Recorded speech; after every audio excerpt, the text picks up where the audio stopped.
माझी मालकीण दिसायला खूप सुंदर होती. मी तिला गुपचूप पाहायचो. परंतु एक दिवस तिने मला असं गुपचूप पाहताना पकडलं आणि म्हणाली, तू असं मला चोरून का पाहत असतोस? तेव्हा मी तिला खरं खरं सांगून टाकलं की तू मला आवडतेस. मी तुझ्या प्रेमात वेडा झालो आहे. ती मला म्हणाली की जर मी तुला आवडत असेल तर तू माझ्यासोबत ते सर्व कर. तिने मला एका खोलीत आणलं आणि माझ्यासोबत, माझे नाव आकाश आहे. मी माझ्या आईसोबत एका छोट्याशा गावात राहायचो आणि मजुरी करून घरखर्च भागवायचो. माझ्या वडिलांचे खूप वर्षापूर्वी निधन झाले होते. त्यामुळे माझी आई मला चांगले शिक्षण देऊ शकली नाही आणि त्यामुळेच मला चांगली नोकरी मिळाली नाही. एके दिवशी अचानक माझ्या आईची तब्येत बिघडली. मी तिला ताबडतोब डॉक्टराकडे घेऊन गेलो. त्यांनी काही औषध लिहून दिली, पण ती औषध महाग होती. माझ्याकडे तितके पैसे नव्हते, म्हणून मी माझ्या मित्राकडून औषधीसाठी पैसे घेतले. आता मला पैसे परत करण्यासाठी शहरात जाणे गरजेचे होते, म्हणून मी शहरात जाण्याची तयारी सुरू केली. माझा एक मित्र रणजित शहरात राहत होता. त्याचा पत्ता माझ्याकडे होता. आईच्या खूप थांबवण्याने सुद्धा मी शहरात जायला निघालो, कारण माझी सुद्धा मजबुरी होती. दुसऱ्या दिवशी मी शहरात पोहोचलो. रणजितचं घर शोधायला मला पूर्ण एक दिवस लागला आणि संध्याकाळी मी त्याच्या पत्त्यावर पोहोचलो. रणजित आमच्या गावातलाच होता. काही वर्षापूर्वी तो शहरात कामासाठी आला होता. मी त्याला सांगितलं की मला लवकरात लवकर काहीतरी काम मिळून दे. रणजित मला म्हणाला, मी तुझ्या कामाबद्दल एका ठिकाणी बोललो आहे आणि आपल्याला आता तिथेच जायचं आहे. जर तिथे तुझं काम झालं तर खूप चांगलं होईल. तुला दुसरं कुठेही काम शोधण्याची गरज लागणार नाही.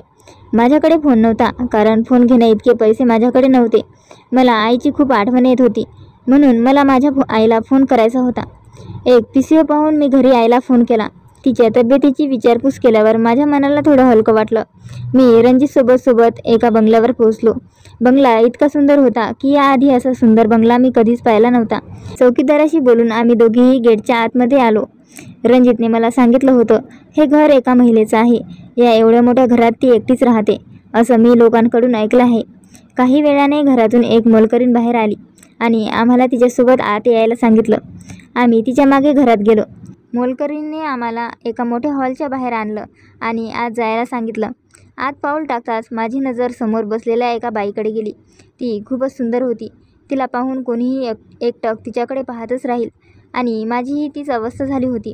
जेव्हा त्या बाईने आम्हाला विचारलं की तुमच्या दोघांपैकी इथे काम कोण करणार आहे, तेव्हा मी म्हटलं, मी आलो आहे काम करण्यासाठी. त्यावर ती बाई म्हणाली, मग माझ्या सर्व प्रश्नाची उत्तर तुला द्यावी लागतील. रणजित शांत उभा होता. नंतर ती मला प्रश्न विचारू लागली, तुझे नाव काय आहे? मी तिला माझे नाव सांगितले. ती म्हणाली, तू कोणते काम करू शकतो? तेव्हा मी उत्तर देत म्हणालो की तुम्ही जे काम द्याल ते मी करेल. तेव्हा ती म्हणाली, या घरात माळीची गरज आहे. आमचा माळी काही दिवसापूर्वीच हे काम सोडून निघून गेला आहे, म्हणूनच नवीन माळी हवा आहे. मी लगेच होकार दिला. काम सोपं होतं आणि पैसाही चांगला मिळणार होता आणि राहायला जागाही मिळणार होती. त्यामुळेच मी काहीही विचार न करता काम करण्यास होकार दिला. मालकीण म्हणाली, उद्यापासून कामावर ये, असं मला सांगितलं. मला नोकरी मिळाली होती आणि मी खूप खुश होतो. रणजित मला म्हणाला की तू खूप नशिबान आहेस, म्हणूनच इतक्या लवकर एवढी चांगली नोकरी तुला मिळाली आहे. मी खूप आनंदी होतो, कारण शहरात आल्यावर लगेच मला नोकरी मिळाली होती. त्या रात्री मला खूप छान झोप लागली होती आणि सकाळी मालकिणीने सांगितल्याप्रमाणे मी लवकर उठून माझ्या कामावर लागलो. आता सर्व झाडांची जबाबदारी माझ्यावर होती. सर्व झाडांची पाने पिवळी पडली होती, तर काही झाडं सुकून गेली होती. आता मला पुन्हा त्यांना हिरवं आणि सुंदर बनवायचं होतं, कारण मला माझ्या मालकिणीला खुश करायचं होतं आणि मला तिच्याकडे कायमस्वरूपी नोकरी मिळवायची होती. त्यासाठी मी मनापासून काम करू लागलो. सकाळ होताच मी माझे काम सुरू केले होते. सकाळी मालकीण घरातून बाहेर आली. सर्व नोकरांना पाहिलं. सर्व नोकर त्यांचे काम करत होते. मला इथे काम करून 2 दिवस झाले होते. या 2 दिवसात माझ्या एक गोष्ट लक्षात आली होती की इथे काम करणारे नोकर कोणाशी फारसं बोलत नाहीत. कोणी एकमेकांशी बोलत नाही. मी कोणाला काही विचारलं तर खूप कमी शब्दात उत्तर मिळायचं. मला आश्चर्य वाटायचं की या घरातील सर्व नोकर बाहेर जात नसे किंवा बाहेरून कोणीही आत येत नसे. मालकीणही घराबाहेर कुठे जात नसे. तीही दिवसभर घरातच राहायची.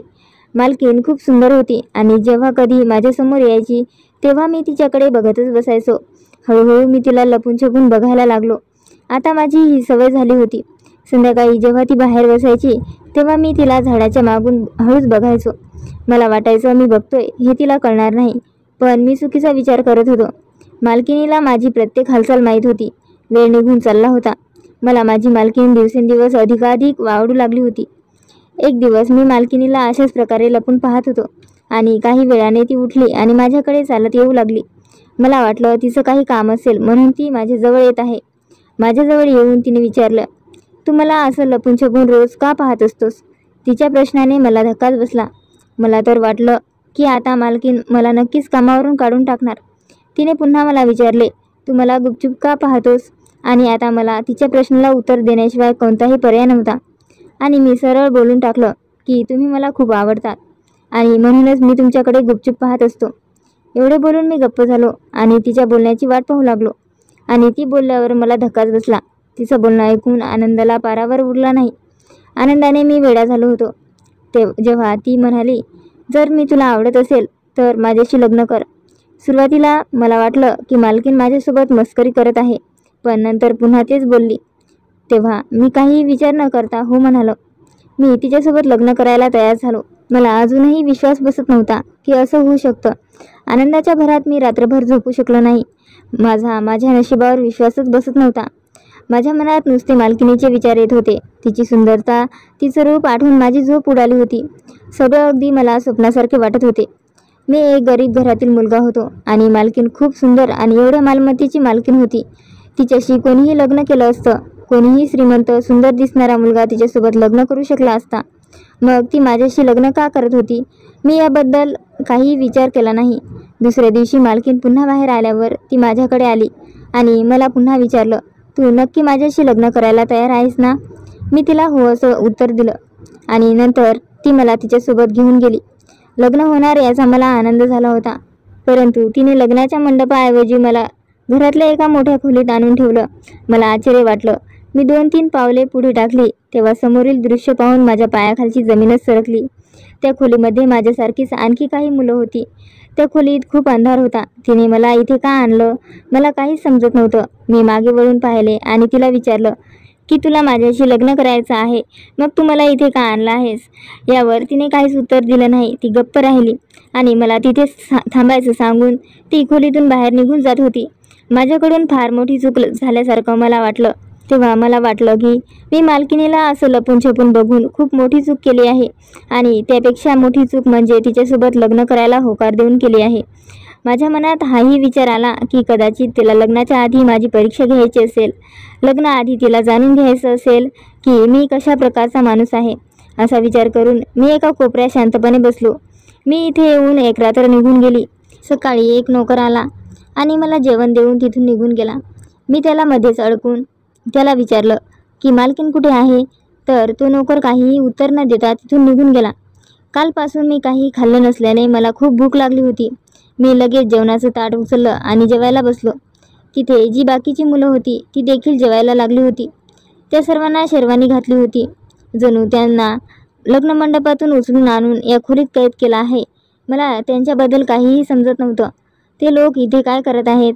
मला या सर्व परिस्थितीची खूप भीती वाटायला लागली होती.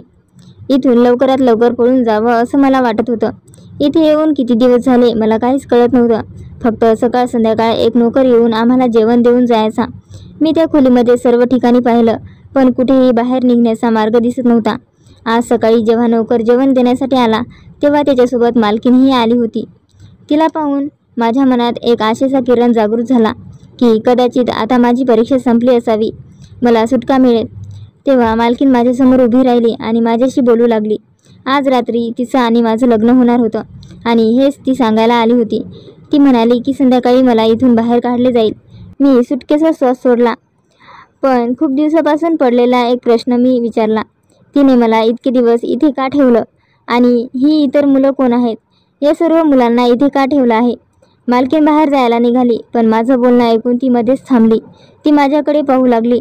त्यानंतर ती म्हणाली, ही खूप मोठी गोष्ट आहे आणि मला हे सर्व सांगायला आता वेळ नाही. परंतु मी तिला बोललो की मला हे सर्व जाणून घ्यायचे आहे. जर तू मला हे सर्व सांगितलं नाहीस तर मी तुझ्यासोबत लग्न करणार नाही. माझ्या बोलण्यावर ती हसली आणि शेजारीच असलेल्या खुर्चीवर बसली आणि मला म्हणाली, ठीक आहे, हीच तुझी शेवटची इच्छा समजून घे. मी तुला सर्व काही सांगते. असं म्हणत ती मला सांगू लागली की तिचे काही वर्षापूर्वी लग्न झालं होतं. या घराचा मालक आणि ती एकमेकावर खूप प्रेम करायचे. लग्नाच्या आधीपासूनच त्यांचं दोघांचं एकमेकावर प्रेम होतं. परंतु अचानक मालकाने तिच्यासोबत लग्न करण्यास नकार दिला. त्याला मालकिनीशी लग्न करायचे नव्हते. तो असं का करत होता हे तिला समजू शकले नाही. यावर मालकिनीने मालकाला सांगितलं की जर त्याने तिच्यासोबत लग्न केलं नाही तर ती तिच्या जीवाचं काहीतरी बरं वाईट करेल. मालकिनीने दिलेल्या धमकीला मालक घाबरला आणि त्याने तिच्यासोबत लग्न केलं. परंतु अचानक लग्नाच्या पहिल्याच रात्री मालकाचा मृत्यू झाला. नंतर कळालं की मालकाला कोणता तरी मोठा आजार झाला होता. मालकाने त्याची सर्व संपत्ती घर मालकिनीच्या नावावर केलं होतं, कारण त्याला माहीत होतं की त्याला कोणता तरी आजार आहे व तो मरणार आहे आणि म्हणूनच तो मालकिनीसोबत लग्न करण्यास नकार देत होता. तिच्या संसाराला सुरुवात झालीच नव्हती. त्याच्या आधीच नवरा तिला सोडून गेल्याने तिला काय करू काही नाही समजत नव्हतं. मालकीन मालकाच्या प्रेमात पूर्णपणे वेडी झाली होती. तिला काही करून मालकाला परत आणायचं होतं आणि यासाठी तिने एका बाबांचा आधार घेतला. त्या बाबांनी मालकिनीला सांगितलं की तुला जर तुझ्या नवऱ्याला परत आणायचं असेल तर तुला 10 मुलांसोबत लग्न करावे लागेल आणि लग्नाच्या पहिल्याच रात्री त्यांना एका खोलीमध्ये कैद करावे लागेल आणि 10 मुलं झाली की त्यांचा बळी द्यावा लागेल. असं केल्याने तुझा नवरा परत जिवंत होऊ शकतो. आणि त्याचप्रमाणे मालकिनीने 9 मुलांसोबत लग्न केलं आणि मी 10वा मुलगा होतो ज्याच्याशी तिने लग्न केल्यावर तिचा नवरा परत येईल असं तिचं म्हणणं होतं. तिचं हे सर्व बोलणं ऐकून मला धक्काच बसला. आता मला खूप भीती वाटायला लागली होती. मालकीन मला म्हणाली की तिने हे सर्व मला सांगितलं आहे कारण मी तो 10वा मुलगा आहे. तिने हे गुपित माझ्या आधी कोणाला सांगितलं नव्हतं आणि आता ती माझ्यासोबत तेच करणार आहे जे तिने या आधीच्या 9 मुलांसोबत केलं होतं. मला माझ्यापेक्षा त्या वेड्या मालकिनीची खूप वाईट वाटत होतं, कारण माझ्याशी म्हणजे 10व्या मुलाशी लग्न करूनही तिचा नवरा परत येणार नव्हता. ही वस्तुस्थिती होती आणि ही वस्तुस्थिती जेव्हा तिच्यासमोर येईल तेव्हा तिची काय अवस्था होईल. तिने मला सर्व सत्य शांतपणे सांगितलं आणि ती तिथून निघून गेली. तिच्या चेहऱ्यावर मला आनंद दिसत होता. ती जे काही बोलत होती त्याचं मला आश्चर्य वाटत होतं. आजच्या जगात असा कोणी विचार कसा काय करू शकतो. ती गेल्यावर मला समजत नव्हतं की काय करावे, इथून बाहेर कसे निघावे. मृत्यू माझ्यासमोर होता परंतु मला इथून बाहेर पडताही येत नव्हतं. मला या खोलीतून बाहेर कधी काढलं जाईल याची वाट पाहत होतो. वाट पाहत असताना अखेर संध्याकाळ झाली आणि मला बाहेर काढण्यात आलं. बाहेर आल्यावर त्या नोकराने मला त्याच्यासोबत यायला सांगितलं. मी शांतपणे त्याच्या मागे चालत होतो. तो नोकर मला एका खोलीत घेऊन गेला. मी खोलीत गेलो तर समोर मला मालकीन दिसली. मला पाहून ती तिच्या जागेवरून उठली आणि माझ्याजवळ येऊन मला एक शेरवानी दिली. तिने मला ती घालून तयार होण्यास सांगितलं. काही वेळातच आपलं लग्न होणार आहे असं तिने मला सांगितलं. मी त्या खोलीमध्ये इकडे तिकडे खूप पाहिलं. कुठेतरी खिडकी असेल, काहीतरी मार्ग असेल बाहेर पडण्यासाठी, पण तिथे तसं काहीच नव्हतं आणि दरवाजाही बाहेरून बंद होता. मी ती शेरवानी घेतली आणि बाथरूममध्ये गेलो. काही वेळाने मी बाहेर आलो आणि आरशासमोर उभा राहून स्वतःकडे बघू लागलो. थोड्या वेळाने मला दार उघडण्याचा आवाज आला आणि मला समोर एक नववधूचे कपडे घातलेली माझी मालकीन दिसली. तिने मला बाहेर यायला सांगितलं. बाहेर भटजी आले होते. आता आम्ही दोघेही हॉलमध्ये आलो. हॉलमध्ये मालकिनीचा भटजी आणि 1 ते 2 नोकरशिवाय आणखी कोणीच नव्हतं. पूर्ण हॉल रिकामा होता. लग्नाला सुरुवात झाली आणि हे सगळं सुरू होण्याआधीच कोणीतरी येऊन हे सगळं थांबवलं. असं अचानक येऊन कोणीतरी लग्न थांबवलं हे पाहून मालकिनीच्या चेहऱ्यावरील रंग उडाला.